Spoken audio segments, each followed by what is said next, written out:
আসসালামু আলাইকুম বন্ধুরা, আল্লাহর অশেষ রহমতে আশা করি আপনারা সকলে ভালো আছেন। আর আপনারা দেখছেন এমডি ভয়েস টিভি।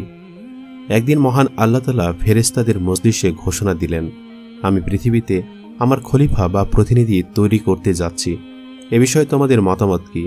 তখন ফেরেশতারা বলল, আপনি আবার কেন আর এক জাতীয় প্রাণী সৃষ্টি করতে চান যারা পৃথিবী থেকে ঝগড়া ফ্যাসাদ ও খুন খারাপিতে লিপ্ত হবে? তার চেয়ে আমরাই তো আপনার গুণকীর্তন ও পবিত্রতা বর্ণনায় দিনরাত ব্যস্ত থাকি। এটি কি উত্তম নয়? আল্লাহ তাআলা তদুত্তরে বললেন, আমি যা জানি তোমরা তা জানো না। এরপরে আল্লাহ তাআলা হযরত জিবরাইল আলাইহিস সালামকে পৃথিবী থেকে এক মুষ্টি মাটি আনার জন্য হুকুম দিলেন। আল্লাহর হুকুম মোতাবেক হযরত জিবরাইল আলাইহিস সালাম পৃথিবীতে এসে যখন মাটি তুললেন, তখন মাটি চিৎকার দিয়ে জিজ্ঞেস করল, হে জিবরাইল আলাইহিস সালাম, তুমি আমাকে কোথায় নিয়ে যাচ্ছ? তখন জিবরাইল আলাইহিস সালাম বললেন, তোমাকে আল্লাহ তাআলার আদেশে বেহেশতে নিয়ে যাচ্ছি। সেখানে তোমার দ্বারা আল্লাহ তাআলা এক নতুন মাখলুক সৃষ্টি করবেন। তখন মাটি বলল, তুমি আমাকে নিও না, আমাকে রেখে দাও। কারণ যে জাতি আল্লাহ সৃষ্টি করবেন তারা আবার নাফরমানি করে আল্লাহ তাআলা শাস্তি ভোগ করবে। আমি তাদের শরীরে থাকলে সে আযাব ভোগ করতে পারবো না। অতএব তুমি এ বিষয়ে আল্লাহ তাআলার নিকট আমার পক্ষ থেকে ক্ষমা প্রার্থনা করো। অতঃপর হযরত জিবরাইল আলাইহিস সালাম মাটির কথা শুনে খালি হাতে আল্লাহর দরবারে ফিরে গেলেন এবং আল্লাহর নিকট মাটির আবেদনের কথা বললেন। তখন আল্লাহ তাআলা হযরত মিকাইল আলাইহিস সালামকে পৃথিবীতে প্রেরণ করেন। তিনিও মাটির কাকুতি মিনতির কারণে খালি হাতে আল্লাহর দরবারে ফিরে গেলেন। এভাবে ইসরাফিলও ফিরে গেলেন। সর্বশেষ হযরত আজরাইল আলাইহিস সালামকে পৃথিবীতে প্রেরণ করা হয় এক মুঠো মাটি আনার জন্য। তখন মাটি বলল, তুমি আমাকে নিও না, আমাকে রেখে দাও। কারণ যে জাতি আল্লাহ সৃষ্টি করবেন তারা আল্লাহর নাফরমানি করে আল্লাহ তাআলার শাস্তি ভোগ করবে। আমি তাদের শরীরে থাকলে সে আযাব আমাকেও ভোগ করতে হবে। অতএব তুমি এ বিষয়ে আল্লাহ তাআলার নিকট আমার পক্ষ থেকে ক্ষমা প্রার্থনা করো। তখন আজরাইল আলাইহিস সালাম মাটির কথা শুনে বললেন, আমি তোমার কথায় ফেরত যাব না, আল্লাহর আদেশ অবশ্যই পালন করব। তাই তিনি মাটি নিয়ে আল্লাহর দরবারে হাজির হলেন। তখন আল্লাহ তাআলা বললেন, হ্যাঁ, তোমার জন্য এতটুকু শক্তি প্রাণ বাঞ্ছনীয়, না হলে তুমি পৃথিবীর সকল প্রাণীর জান কবজ করতে সক্ষম হতে না। যাও, আজ থেকে বনি আদম আলাইহিস সালামের জান কবজের ক্ষমতা তোমাকে অর্পণ করলাম। এরপর মাটিটুকু মক্কার নিকটবর্তী এক পাহাড়ের উপর রেখে দিলেন। সেখানে মাটি বৃষ্টিতে ভিজল এবং রোদে শুকালো। এভাবে কয়েক বছর অতিবাহিত হবার পর মাটি হযরত আদম আলাইহিস সালামের চেহারা রূপ নিল। তখন আল্লাহ তাআলা আদম আলাইহিস সালামের শরীরটাকে বেহেশতে নিয়ে গেলেন এবং সেখানে দীর্ঘদিন রূহবিহীন অবস্থায় পড়ে থাকে। এর মধ্যে ফেরেশতারা এসে মূর্তিরূপী আদম আলাইহিস সালামকে দেখে যেত। একদিন শয়তান এসে আদম আলাইহিস সালামের শরীরটা ভালো করে দেখল এবং বিদ্রূপের হাসি হাসল। পরে তার নাক দিয়ে প্রবেশ করে পেটের মধ্যে দিয়ে সব নারী নক্ষত্র তদারক করে আসলো। পরক্ষণে ঘৃণা ভরে থুতু নিক্ষেপ করল। আল্লাহ তাআলা অত্যন্ত শখ করে এ প্রাণী সৃষ্টি করেছেন এবং এর মর্যাদা সকলের ওপরে দান করার কথা ঘোষণা করেছেন। তাতে শয়তান খুব ঈর্ষান্বিত এবং মনে মনে আদম আলাইহিস সালামের প্রতি যথেষ্ট হিংসা পোষণ করতে থাকে। এমনকি ফেরেশতাদের নিকট কথা প্রসঙ্গে বলেছে যে আল্লাহ তাআলা তার সময়ে সৃষ্টি বনি আদম আলাইহিস সালামকে পৃথিবীতে প্রেরণ করার পরে উপযুক্ত প্রতিদান পাবেন। এদের অধিকাংশ মানুষ তার সঙ্গে বেঈমানি করবে এবং তার প্রতি বিদ্রোহ ঘোষণা করবে। তখন আল্লাহ তাআলা বুঝবেন তিনি কি ভুল করেছেন। ফেরেশতারা আজাজিলের মন্তব্য, বিশেষ করে আল্লাহ তাআলার প্রতি তার অশ্রদ্ধার কথা শুনে বলে উঠল, আস্তাগফিরুল্লাহ। একসময় আল্লাহ তাআলা ফেরেশতাগণের মধ্যে সর্বশেষ মর্যাদাবান ফেরেশতা হযরত জিবরাইল আলাইহিস সালাম, হযরত মিকাইল আলাইহিস সালাম, হযরত ইসরাফিল আলাইহিস সালাম ও হযরত আজরাইল আলাইহিস সালামকে হুকুম দিলেন, তোমরা আরশে আজিম থেকে আদম আলাইহিস সালামের রূহ এনে তার দেহের মধ্যে পুরে দাও।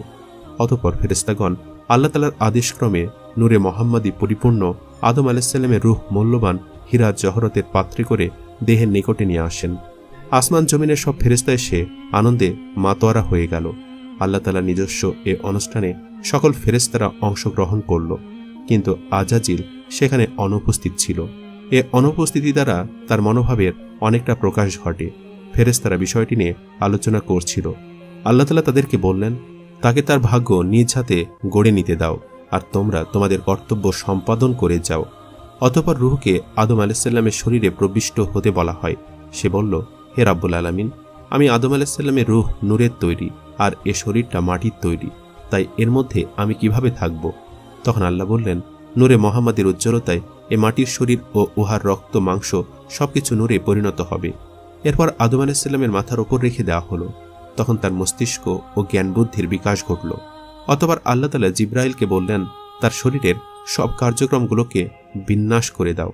তখন জিবরাইল আলাইহিসসালাম তার শিরা, উপশিরা, হৃৎপিণ্ড, ফুসফুস ও ধমনীর কার্যগুলো এক এক করে পরিচালনা করে দিলেন। হযরত আদম আলাইহিসসালাম তার শরীরের সব ক্রিয়া সঞ্চালিত ও অঙ্গের কার্যকারিতা পরিপূর্ণভাবে লাভ করতে পেরে সম্মুখে হাঁটার চেষ্টা করলেন। ফেরেশতারা তাকে বাধা দিলেন। তারা বললেন, তোমার শরীর এখন পর্যন্ত নরম, অতএব ক্ষণিক বিশ্রাম করো। শরীরটা ঠিক হলে যেখানে ইচ্ছা গমন করতে পারবে। কিছুক্ষণ পর হযরত আদম আলাইহিসসালাম শরীরের পরিপূর্ণতা লাভ করে প্রথমে একটি হাঁচি দিলেন এবং পাঠ করলেন আলহামদুলিল্লাহ। এটি হযরত আদম আলাইহিসসালামের জীবনের প্রথম বাক্য।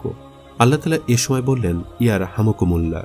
পরবর্তী সময় মুসলমানদের জন্য হাসির পরে আলহামদুলিল্লাহ বলা এবং শ্রোতাদের ইয়া রাহমাকুমুল্লাহ বলা সুন্নাত হিসাবে গণ্য হয়। হযরত আদম আলাইহিসসালামের জীবন লাভ করার অনুষ্ঠানে জমিন আসমানের সকল ফেরেশতারা হর্ষোৎফুল্ল মনে হাজির ছিলেন। আজাজিলকে সেখানে ডাকা হলো। হযরত আদম আলাইহিসসালাম নিজ অস্তিত্ব লাভের শুকরিয়া হিসেবে 2 রাকাত নামাজ আদায় করলেন। ফেরেশতাগণের সকলেই আদম আলাইহিসসালামের সাথে নামাজ আদায় করলেন। অতঃপর হযরত আদম আলাইহিসসালামকে আল্লাহ তাআলার আদেশক্রমে জান্নাতুল ফেরদাউসে নিয়ে যাওয়া হয়। সেখানে হযরত আদম আলাইহিসসালামকে পূর্ণ স্বাধীনভাবে চলা, থাকা ও উপভোগের অধিকার দেওয়া হলো। হযরত আদম আলাইহিসসালাম বেহেশতের অফুরন্ত নিয়ামতের মধ্য থেকে দিনরাত শুধু ইবাদত বন্দিগির মাধ্যমে কাটাতেন। বেহেশতের হুর গোলমানেরা তাকে ভ্রমণের আনন্দ গ্রহণের জন্য নতুন নতুন পথ দেখালেন। কিন্তু হযরত আদম আলাইহিসসালাম কোনো কিছুর দিকে তেমন আকৃষ্ট হলেন না। শুধু ইবাদত বন্দিগি ও নীরবে বসে সময় কাটিয়ে দিতেন। প্রাণী জগতের চিরাচরিত স্বভাব থেকে তিনি মুক্ত থাকতে পারলেন না। তিনি বেহেশতের অফুরন্ত নিয়ামতের মধ্যে থেকেও সঙ্গী সাথীর অভাব বোধ করলেন। তাই তিনি নিরাপদ জীবন যাপন করে যেতে লাগলেন। আল্লাহ তাআলা এ বিষয়ে অবগত ছিলেন। তাই একদিন তিনি জিবরাইল আলাইহিসসালামকে আদম আলাইহিসসালামের নিকট প্রেরণ করলেন। জিবরাইল আলাইহিসসালাম আদম আলাইহিসসালামের কাছে গিয়ে জিজ্ঞেস করলেন, ভাই আদম, বেহেশতে আপনার কি রকম লাগছে? উত্তরে আদম আলাইহিসসালাম বললেন, সবই ভালো লাগে। চতুর্দিকে তৃপ্তিকর পরিবেশ, হুল গেলমানের পরিচর্যা প্রশংসাযোগ্য। তবুও প্রাণীর যেন কিসের এক অভাব অনুভব করছি, যা আমি আপনাকে বুঝিয়ে বলতে পারবো না। আপনি আল্লাহ তাআলার নিকট থেকে জেনে নেবেন এটা কিসের অভাব অনুভব করছি। তখন জিবরাইল আলাইহিসসালাম বললেন, হ্যাঁ, আমি আপনার এই অভাবের খবর জানি। আল্লাহ তাআলা আমাকে এই অভাব পূরণ করে দিবার পদ্ধতি বলে দিয়েছেন। আমি শীঘ্রই সে ব্যবস্থা গ্রহণ করছি। এ বলে জিবরাইল আলাইহিসসালাম সেদিনের মতো চলে গেলেন। পরের দিন ফজরের পূর্বে জিবরাইল আলাইহিসসালাম আল্লাহ তাআলার নির্দেশক্রমে হযরত আদম আলাইহিসসালামের ঘুমন্ত অবস্থায় তার নিকট এসে বিনা অস্ত্রোপচারে কুদরতি কায়দায় তার বাম পাঁজরের একখানি হাড় বের করে নিলেন। অতঃপর উহার উপর রক্ত, মাংস ও চামড়ার আবরণ দিয়ে সজোরে ফুঁক দিলেন। অমনি এক অপরূপ নারী আকৃতিতে পরিণত হল। অতঃপর তিনি দ্বিতীয়বার তার মুখে ফুঁক দিলেন। অমনি তার রূহ শরীরে প্রবিষ্ট হল। তৃতীয়বার তিনি যখন আরেকটি ফুঁক দিলেন, তখন সে নারী উঠে বসলেন এবং নিজের মুখে পর্দা দিয়ে লজ্জার অনুভূতি প্রকাশ করলেন। এ সময় জিবরাইল আলাইহিসসালাম হযরত আদম আলাইহিসসালামকে ঘুম থেকে জাগ্রত করলেন। হযরত আদম আলাইহিসসালাম জাগ্রত হয়ে সম্মুখে অপরূপ সুন্দরী, চন্দ্রের ন্যায় উজ্জ্বল এক যুবতীকে দেখে তন্ময় হয়ে সেদিকে তাকিয়ে থাকলেন। তখন হযরত জিবরাইল আলাইহিসসালাম বললেন, ইনি হলেন আপনার জীবন সঙ্গিনী বিবি হাওয়া।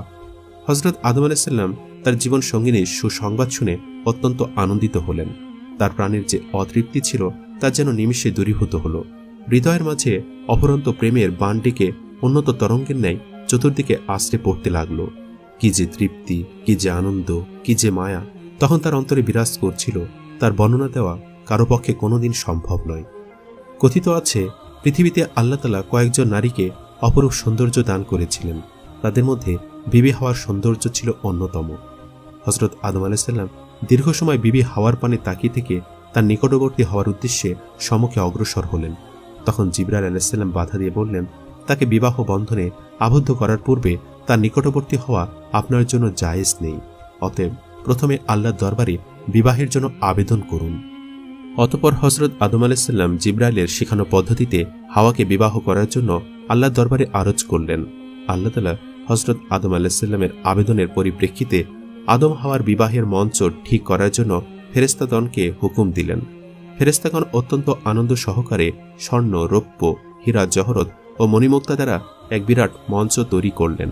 এই মঞ্চটি তৈরি করা হল বেহেশতের মধ্যকার সবচেয়ে আরামের জায়গায়। তুষা নামক ছায়াদানকারী এক বিশাল বৃক্ষের নিচে সকল ফেরেশতাগণকে দাওয়াত দেওয়া হল এই বিবাহ মজলিসে।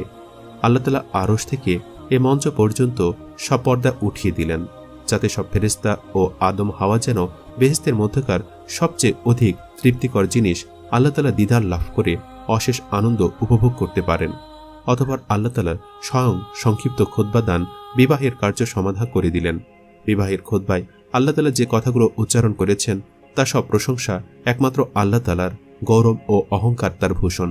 নবী ও রাসূলগণ তার প্রেরিত বান্দা, তাদেরকে মানুষের মুক্তির দূত হিসাবে প্রেরণ করা হয়েছে। হযরত মুহাম্মদ সাল্লাল্লাহু আলাইহি সাল্লাম তার একান্ত বন্ধু ও সর্বশ্রেষ্ঠ রাসূল। আল্লাহ তাআলা সবকিছু সৃষ্টি করেছেন, সবাইকে শেষ পর্যন্ত তার কাছে ফিরে যেতে হবে। ফেরেশতাগণ তার আজ্ঞাবহ।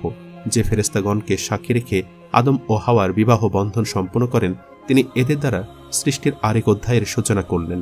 এ বিবাহের মোহরানা হবে দুরুদ ও তাসবিহ। আল্লাহ ছাড়া কেউ উপাস্য নেই, তিনি এক, তার কোনো শরীক নেই।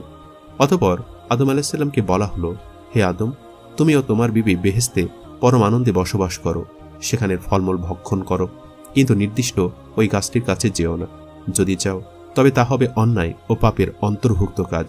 অতএব তোমরা সাবধান থেকো, শয়তান তোমাদের পরম শত্রু। তোমাদের ওপর আল্লাহর বরকত ও রহমত নাজিল হোক। হযরত আদম ও হাওয়া বিবাহ অনুষ্ঠানের পরে পাঠ করলেন, হে মহান প্রভু, আমরা তোমার গুণগান করে জীবন কাটাতে চাই। তুমি মহান, তুমি ছাড়া আমাদের আর কোনো উপাস্য নেই। তোমার সাহায্য ছাড়া কারো রক্ষার পথ নেই। তুমি আমাদেরকে তোমার রহমতের ছায়া দান করো, আমিন। বিবাহের পরে হযরত আদম আলাইহিস সালাম বিবি হাওয়াকে স্পর্শ করার জন্য যখন অগ্রসর হলেন, তখন তাকে বাধা দেওয়া হলো এবং বলা হলো, প্রথমে বিবির মোহরানা আদায় করো এবং তারপরে তাকে স্পর্শ করো। তখন হযরত আদম আলাইহিস সালাম বললেন, হে খোদা, আমি কি দিয়ে এ মোহরানা আদায় করব? তখন তাকে বলে দেওয়া হলো, তুমি শেষ নবী মুহাম্মদ সাল্লাল্লাহু আলাইহি সাল্লামের উপর অন্তত 10 বার দরুদ শরীফ পাঠ করো, তাহলে তোমার পক্ষ থেকে মোহরানা আদায় হয়ে যাবে। তখন আদম আলাইহিস সালাম 10 বার দরুদ শরীফ পাঠ করলেন এবং নবী মুহাম্মদ সাল্লাল্লাহু আলাইহি সাল্লামের কালেমা পাঠ করে তার দ্বীন গ্রহণ করলেন। মানব জাতির মধ্যে সর্বপ্রথম হযরত আদম আলাইহিস সালাম নবী মুহাম্মদ সাল্লাল্লাহু আলাইহি সাল্লামের উপর ঈমান আনেন এবং তার উম্মতের অন্তর্ভুক্ত হন। সূত্র কুরআনের শ্রেষ্ঠ কাহিনী।